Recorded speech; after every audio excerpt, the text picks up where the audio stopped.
DYSP ವಿಜಯಕ್ರಾಂತಿ ವರ್ಗಾವಣೆಯಲ್ಲಿ ಬದಲಾವಣೆಯಾಗಿದೆ. ಯಾದಗಿರಿ ಬದಲಿಗೆ ಮಂಗಳೂರು ದಕ್ಷಿಣಕ್ಕೆ ವರ್ಗಾವಣೆ ಮಾಡಲಾಗಿದೆ. ಯಾದಗಿರಿ ಉಪವಿಭಾಗದ ಬದಲು ಮಂಗಳೂರು ದಕ್ಷಿಣಕ್ಕೆ ವಿಜಯಕ್ರಾಂತಿ ಅವರನ್ನ ಟ್ರಾನ್ಸ್ಫರ್ ಮಾಡಲಾಗಿದೆ. ಮಂಗಳೂರು ದಕ್ಷಿಣ ಡಿವೈಎಸ್ಪಿ ಪ್ರಕಾಶ್ ಸಿಐಡಿಗೆ ವರ್ಗಾವಣೆ ಮಾಡಲಾಗಿದೆ.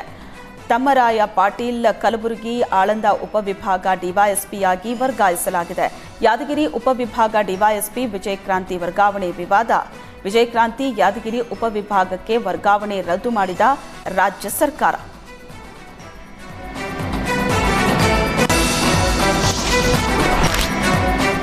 ರೈಲ್ವೆ ಬ್ರಿಡ್ಜ್ ಕಾಮಗಾರಿಯ ವೇಳೆ ಮಣ್ಣು ಕುಸಿದು ಓರ್ವ ಸಾವನ್ನಪ್ಪಿದ್ರೆ ಇಬ್ಬರಿಗೆ ಗಾಯ ಆಗಿದೆ. ಬಾಗಲಕೋಟೆ ತಾಲೂಕಿನ ಮುಗಳೊಳ್ಳಿ LT2 ಗ್ರಾಮದ ಬಳಿ ಘಟನೆ ನಡೆದಿದೆ. ಎತ್ತರದಲ್ಲಿ ಮೊರಂ ಹಾಕಿ ತಡೆಗೋಡೆ ನಿರ್ಮಾಣ ಕಾಮಗಾರಿ ಮಾಡಲಾಗ್ತಿತ್ತು. ಈ ವೇಳೆ ಸೆಂಟ್ರಿಂಗ್ ಕೆಲಸ ಮಾಡೋ ಕಾರ್ಮಿಕರ ಮೇಲೆ ಮಣ್ಣು ಕುಸಿದಿದ್ದು ರುದ್ರೇಶ್ ಮಾದರ ಎಂಬ ಕಾರ್ಮಿಕ ಸ್ಥಳದಲ್ಲಿ ಮೃತಪಟ್ಟಿದ್ದಾನೆ. ಮತ್ತಿಬ್ಬರು ಕಾರ್ಮಿಕರಿಗೆ ಗಾಯ ಆಗಿದ್ದು ಬಾಗಲಕೋಟೆ ಖಾಸಗಿ ಆಸ್ಪತ್ರೆಗೆ ದಾಖಲಿಸಲಾಗಿದೆ. ವರ್ಷಕ್ಕೆ ಒಂದು ರಾಗಿ ಕಾಳಿನಷ್ಟು ಬೆಳೆಯೋ ಪವಾಡದ ನಂದಿ ಎಲ್ಲರ ಗಮನ ಸೆಳೀತಾ ಇದೆ. ಚಿಕ್ಕಮಗಳೂರಿನ ರಂಭಾಪುರಿ ಪೀಠದ ಕ್ಷೇತ್ರನಾಥ ವೀರಭದ್ರನ ಸನ್ನಿಧಿಯಲ್ಲಿರೋ ಕಲ್ಲಿನ ಬಸವ 2000 ವರ್ಷಗಳಿಂದ ಬೆಳೀತಲೇ ಇದೆ.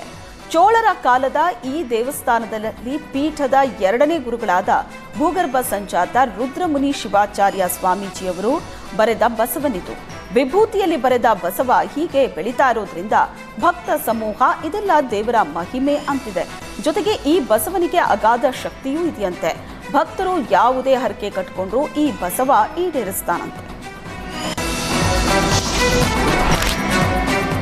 ಬ್ರೌನ್ ಶುಗರ್ MDMA ಮಾರಾಟ ಮಾಡ್ತಾ ಇದ್ದ 4 ಯುವಕರನ್ನ ಪೊಲೀಸರು ಬಂಧಿಸಿದ್ದಾರೆ. ಅಖಿಲೇಶ್, ಕಿಶನ್, ಉಲ್ಲಾಸ್, ವಿದ್ಯಾರ್ಥಿ ಚರೀಶ್ ಬಂಧಿತ ಆರೋಪಿಗಳು. ಬೆಂಗಳೂರಿನಿಂದ 8 ಗ್ರಾಂ ಬ್ರೌನ್ ಶುಗರ್ ತೆಗೆದುಕೊಂಡು ಬೈಲಕುಪ್ಪೆ ಟಿಬೆಟಿಯನ್ ಕ್ಯಾಂಪ್ನಲ್ಲಿ ಮಾರಾಟ ಮಾಡುವಾಗ ರೆಡ್ ಹ್ಯಾಂಡ್ ಆಗಿ ಸಿಕ್ಕಿಬಿದ್ದಿದ್ದಾರೆ. ಘಟನೆ ಸಂಬಂಧ ಬೈಲಕುಪ್ಪೆ ಪೊಲೀಸ್ ಠಾಣೆಯಲ್ಲಿ ಪ್ರಕರಣ ದಾಖಲಿಸಲಾಗಿದೆ. ಆರೋಪಿಗಳನ್ನ ನ್ಯಾಯಾಂಗ ಬಂಧನಕ್ಕೆ ನೀಡಲಾಗಿದೆ.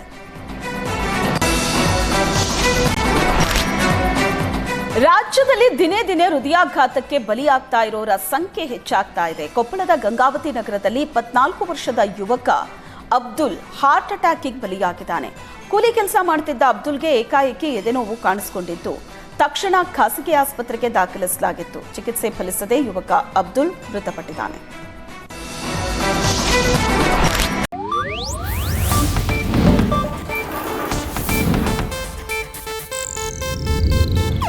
ಇದು ಏಷ್ಯಾನೆಟ್ ನ್ಯೂಸ್ ನೆಟ್ವರ್ಕ್ ಪ್ರಸ್ತುತಿ.